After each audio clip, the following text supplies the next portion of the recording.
Everybody, welcome to Drive Through Review 496. Today we're going to take a look at the 51st State Master Set.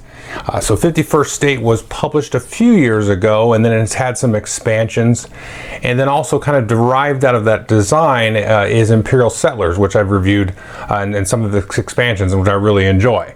And I've never reviewed 51st State, but I have played it, and I've also played the first expansion, which was New Era, and really enjoyed those, but I kind of was playing those before I was really doing reviews so much. And so let's jump in and look at how this works, and I'll talk a little bit about the differences in the review portion between this edition and the old one. There is some sort of combination of mechanics from some of the expansions, and also kind of some stuff from Imperial Settlers kind of reinvested back into this game. And this game is set, as you can see, in the Hiroshima Hex universe, sort of a post-apocalyptic kind of freaky Mad Max era type of thing. So let's jump into the game, how it works, and then I'll tell you what I think of it. Okay, so let's take a look here at everything that you get. Now, the edition that you see here is the quote-unquote pre-order edition.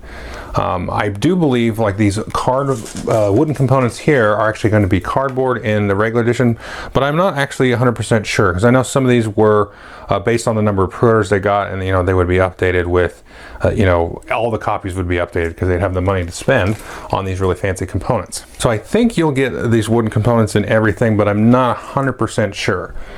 Here I've got 6 factions as well. The game will play 1 to 4 players, but you've got 6 factions to choose from. And again, I think you get 6 in every order, but I'm not 100% sure. You definitely, double check. Don't go based on everything that you're going to see in this video. Double check exactly what you're going to be getting on the publisher site. So let's zoom in and take a look at these. So each player is going to get one of these. These are different factions that you can be in the game. You can be a female character or a male character on this side. The boards have these 3 areas. So you have production, feature, and actions in here. And so you're going to get those 3 types of cards and build those out. They also are going to tell you what you're going to produce every round. So each player is going to produce just a little bit different. So you get 3 workers, a gas can, a gray contact, and you get to draw a card if you're the Merchants Guild. But if you are New York, you're going to get 3 workers, a gear, and a gray contact and a card, and so on. So it's going to be slightly different for each character. So you've got, see, 4 workers here and just 1 contact for Texas. And of course, what you're going to be doing is drawing cards out of this main deck and playing these and for multiple different ways and trying to score points with these. At the end of the game, sometimes you'll have built a card and it will be out here to the right of your board. And as you sort of build these up, you're going to get new actions and get new bonuses and cool ways to score points and new production and so on. And you're going to get 1 point for each card that you have out here at the end of the game. Now, the game is not played over a fixed number of rounds. You've got these scoring tokens here. In this case, I've got the wooden ones. You're going to play until somebody gets up to 25 points or more, and then you'll finish out the round scoring any more points that you might get, and then actually adding the points for the cards again, like I showed you at the end of the game. So you might have, a few more points there. And then whoever has the most points, of course, is going to be the winner. Now, to start the game off, you're going to draw 6 cards. You're going to choose 4 to keep and then discard 2 into the discard pile. And what you want to do there is you want to try to keep sort of these low distance numbers out. You have 1, 2, or 3. And at the beginning of the game, it's going to be a little bit more difficult to play anything that's a 3 distance or even 2 distance sometimes. But you've got these, and this is kind of the general difficulty in dealing with that location. So if we take a look at the card here, you have the distance, and then you have also the spoils, and then down here you have the deal, which is actually upside down. You can see here it says a deal, and all these cards have these deals, and all these cards have these different spoils, and they're going to give you different points and resources and things for either dealing with them or spoiling them, or once you play them out here in front of your tableau, you will have access to doing production and new actions and new features and so on. Now, each round is going to begin with a lookout phase, which is kind of like a draft phase. So you're going to take cards off the top of this deck equal to the number of players plus 1. So we'll put 5 out here. And then players will be able to choose from these cards to add to their hand.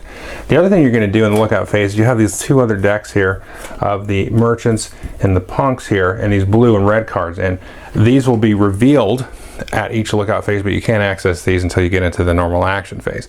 And then from that point, whoever has the start player is going to take a card from the lookout phase, and then we'll deal some more cards. So each player is going to get 2 cards. Now, it's always starting with the start player, and then the second card is going to be chosen in counterclockwise order. So these are going to add to your hand, and then you're going to go into the production phase. So taking a look here, we're actually a couple of rounds in, let's say. You're going to produce everything you see here, like I talked about before. You're going to produce anything that's shown by these deals, and I'll talk about how to make a deal. So in this case, you get an extra worker and an extra blue contact token. And then you're going to produce anything by your production buildings as well. Now, if it's open production, that means that your opponents can send workers here to get access to them later on. But it's just going to produce for you normally. And then we're going to move into the action phase where we're going to start playing cards from our hand, either as deals or spoiling them, or actually building them here as a location, or even spoiling your opponent's locations as well. So if an opponent builds a location, you can kind of sort of attack that location and get the resources out of it. Now let's take a closer look at the card anatomy here, and we can talk about the different ways to play it. Well, the first way to play it, you might actually try to do a deal, and then you would stick that again underneath your player board, and then it will start producing for you. Now the way that you do that is you take a look at the distance here, and with deals you always need the blue contact token. So in this case, since this is a distance of 2, we're going to need 2 contact tokens. Well, now how do we get those? Well, in the case of this guild here, whenever we spend a gas can, we can take an action here to spend a gas can and get actually 3 contact tokens. Now these actions are a little bit different for the different factions here. So the merchants union, if they spend 1, they're only going to get 1. But if they spend 1 gun, they're going to get 3 red contact tokens, which you use for spoiling. So again, you've got to sort of play to your faction's strength. But let's say we have enough contact tokens here. We can spend those, and then we can make a deal, turn this upside down, and then stick it underneath our player board. Whenever we do that, we will immediately produce whatever it says here, in this case, this gear. And then again, on subsequent production, we'll produce that gear every single round. Now, if we want to spoil it, we need to pay 2 red contact tokens, because you see the spoils there is in red. So we pay those 2, then you'll just discard the card and immediately take those 3 resources. So you can see this parking lot here has kind of dealing in the same type of resources. It's just how you interact with it. So I can make a deal with it. They're going to deliver me a part every round. I can go and attack it and ransack it, take what they have on them, or I can incorporate it kind of into my civilization or into my kingdom here. And the way that you do that is you spend the gray contact tokens. And you can see the number 2 there is gray, so we're going to spend those, and we'll put that out here into our display. And because this is a production building, we'll go ahead and put it up here with the rest of our production buildings. It's just a nice way to organize everything, a lot like Imperial Settlers if you played that. Now again, when I build a production building, I'm immediately going to get whatever it is. So I will produce 1 of these gears for each of this type of card in my state, up to 3. So once you build it, you're going to get that, and then again on subsequent turns. And what it's talking about here when it talks about the card type is you look over here, and each of these cards sometimes will have 1 or 2 of these types that it can satisfy. So if I build this, I will have at least 1 gear for itself, and I take a look here and I don't have any others of that type. So if I had others with this gear token on here, then I would produce more when I build that card, and then again on subsequent turns. Now sometimes when you build a card here, it'll give you a building bonus. So when I build this, I'll get the immediate production like normal, and then I'll get the one-time building bonus. And these are sort of like wild contact tokens. They can act as any color. Then you've got feature cards here, and these are going to be sort of effects possibly, especially when you start adding in the new era cards here into the deck. There's a lot of cool features there, like every time you do a raise or a certain thing, you're going to get a bonus. These 2 here, they actually allow you to store tokens, because at the end of the round, if you have any resources or contact tokens left over, for the most part, you're just going to lose them all. So you want to try to spend them. But some of these features will allow you to keep them. And then you've also got these different actions here. And these are a lot of times how you might score points. But look at this one here. So this one says you can spend 1 of these different types of resources, and you get 2 workers. And that's very important, because the workers are really going to kind of drive your extra card draw. If we go down here, we can see this says spend 2 workers to gain 1 resource or draw a card. And this action may be activated any number of times. So most of the actions cards And these actions here that you see there can only be done once per turn. But this one you can do multiple times. So you could spend, 2 workers and draw a card, and then on another turn, spend 2 more, or you could even spend 4 at once and draw 2 cards or get a card and a resource. So anything that you can activate multiple times, or sometimes they say you can activate it twice, you can do that all at once on your action. Now the other thing that you can do with workers is, remember I showed you these 2 cards that were face up at the start of the round, the merchant and the punk. So you can send 2 workers out to add this into your hand. So if I get this, I can put this in my hand. You can see it's got the same back as the other cards. And somebody else might take this one. But once these are gone, they're gone for the round. It won't be until in the next round that these are revealed and we see what the next card is up. And what these are called are connection cards. And so you take an action spending 2 workers to get in your hand, but then you can just play it later on and you can get this access to these contact tokens. And so if your civilization is weak in getting access to certain kinds of resources, this can be very helpful to get those. So you're going to go back and forth taking actions, using workers, paying contact tokens, taking actions to get contact tokens, scoring points, building cards, making deals. And once everybody passes, you go to the next round, you do another lookout phase where you deal cards off the top of the deck, reveal a new connection card, and then you keep playing again until somebody hits 25 points, and then you'll add up all the points that you have here, and then whoever has the most points is the winner. Now just a couple of small details. Sometimes you will get a sort of a little bullet icon here. This acts as a wild of any resource. And then there's also another kind of special resource, which are these bricks here. These are very interesting. You can use them to spend in some of the actions and get points out of them, but you can also use them to develop a location. And when you do that, you can sort of play a location out here for free. Now you can see here, I've got this location here, which is going to cost me 3 gray contact tokens if I want to put it out. But it's got this type here of this gas can. So what I can do is I can actually play this over another card that also has a gas can or shares at least 1 icon. So this one has 2, but as long as you share the 1 icon, you can spend a brick and then you can build this over the top of your old one. Now every time you do that development action where you spend a brick and play over, you will get a victory point. And then maybe you replace a card you're not really using anymore, or a feature that's sort of gone out of business. So you'll put that out, then you'll have immediate access, and you don't need to go and spend the 3 gears to get the 3 contact tokens and so on. Sort of a shortcut way of getting new cards out. Now the last thing is when you spoil somebody else's resource. We talked about spoiling a resource from your hand and getting the resources there, but we take a look at the board here, you'll see that there's an inherent defense number, and you can see all the production buildings have an inherent defense of 3, the features 4, and the actions 5. So if your opponent spends this number of spoil tokens here, 3, 4, 5, depending on the type of building, they will be able to spoil this and get the resource out of it. Then you've got to turn it face down, so you have kind of like a ruins. But before you do that, you actually will get a free token of whatever was the deal for that. So if my opponent spoiled this, they would get 2 free wild contact tokens, and then I would get a free wild contact token. We'd turn this face down. Now this is no longer worth a point, but I can develop on top of this without matching an icon. I can put any card that I want on top of that because it's considered to sort of like have all the icons. Again, you still have to spend a brick, but you'll get a victory point for doing that as well. And the action cards, of course, cost a little bit more. You can get some cards that put a shield on it, and that's going to bump up the cost of that by 1. So to spoil this one, that will cost them actually 5 of these red tokens, which will be a little bit more difficult depending on the faction. So that's pretty much it. So that is 51st State, the complete master set. So what do I think of it? Well, let me give you a little bit of history here. So like I said, I played the original 51st State in the new era, and I'm a huge fan of Imperial Settlers. I feel like that game has really raised itself up and up and up for me with the couple of expansions. I don't have the newest one, 3 is my magic number. That may not even be out yet. But I have the first 2 expansions for it. And the difference between that game and this game, there's a lot of similarities. But to me, the main difference in that game is you have sort of customizable faction decks. You have a central draw deck like this that everybody pulls for, these common cards. But then if you're playing the Romans, you have a Roman deck. If you're playing Japanese, you have a Japanese deck, and so on.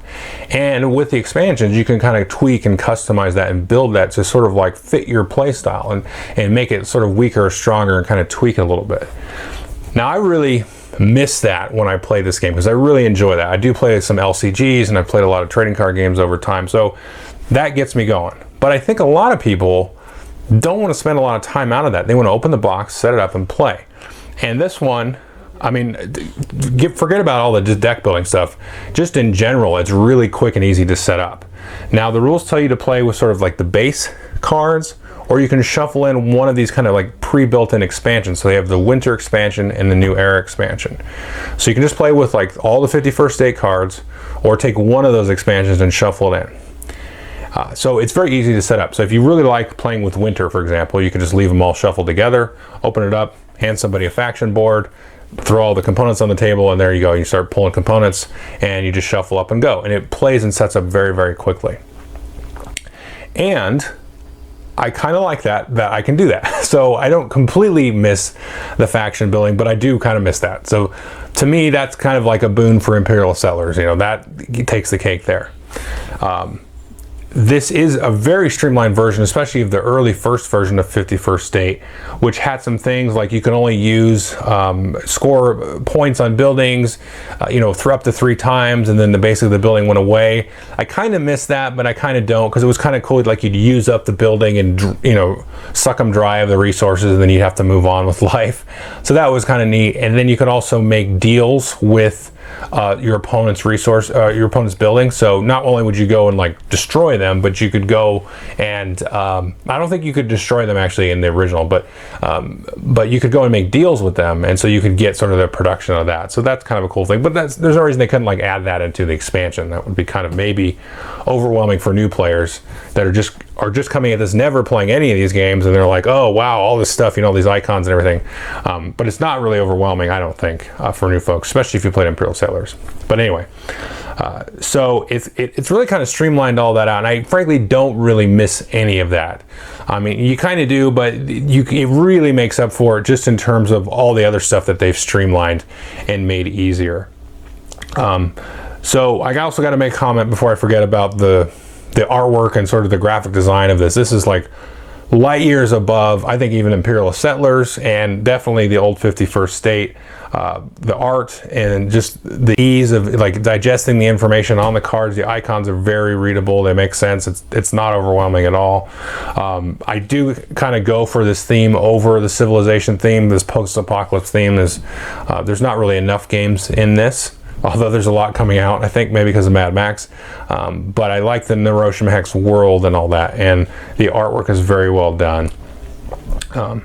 So moving from there, I think there's enough difference here for me to keep both games. Now, part of it is I kind of like the gameplay of Imperial Settlers a little bit more, and I kind of like the theme of this more. So I'm really personally in kind of an impasse.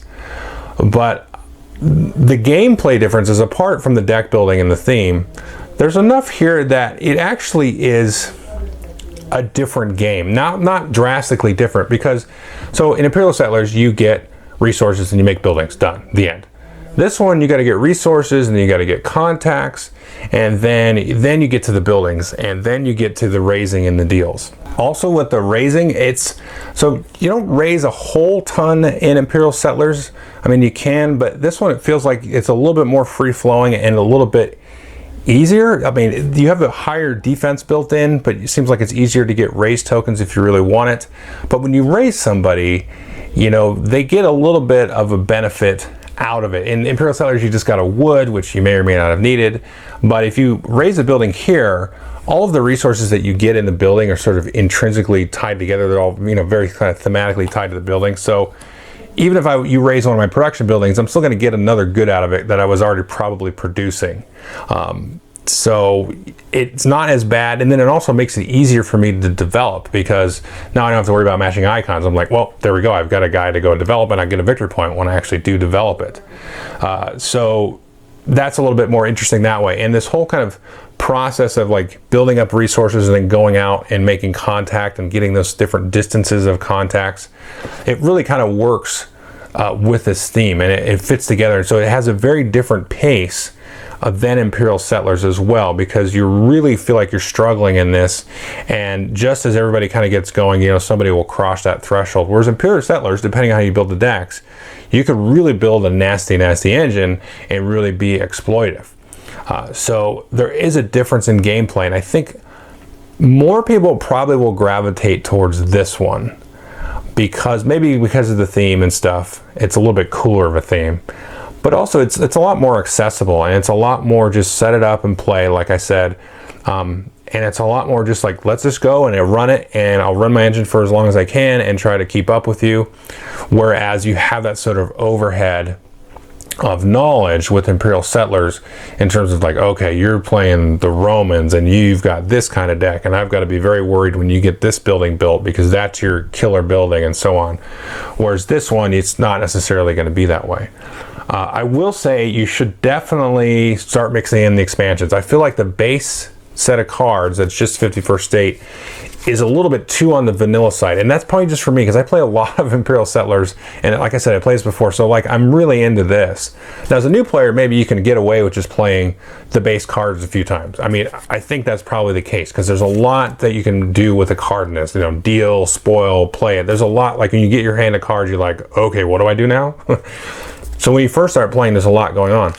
But I would definitely, if you're kind of experienced with this, I would say definitely throw in one of the two expansions.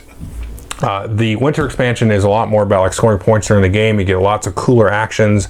There's a lot more stuff you can do with the resources. The new era cards are a lot more feature based. I'm being kind of general here, but a lot more feature based, and they kind of like allow you to enhance all the stuff you're normally going to do. I probably would not mix the expansions. I haven't tried it, and the rules say don't do it, but looking at it, I think you will water the deck down too much. So like I was saying, you kind of have the cooler actions in winter, and in the new era, you have kind of the cooler features. So if you kind of water it down, it's kind of likely maybe one player would get a good hand of cards, and they would get some kind of synergy, where maybe you wouldn't. You get kind of a muddle of synergy or lack of synergy. So I would definitely stick to one expansion or the other, but I would definitely include one or the other. I think that's pretty much it, but I definitely recommend the game. I had a lot of fun with it. This is one that, as far as player count goes, I think it plays good at every player count, but I prefer it with like 3 and 4 because it's more interesting, like story-wise, because you've got just more stuff. You've got more people to interact with and go attack, or worry about attacking you and so on. Whereas the 1 or 2 players, just a 2v, you're kind of like in your own kind of world, and you're kind of doing hit or run type of attacks here and there. But I like kind of the vastness of the world and sort of the chaos of this type of world with multiple factions all kind of scrapping and scraping to get by. So it's more interesting to me with more players, but I think it does play excellent at all the different player counts. So that's it. Thanks.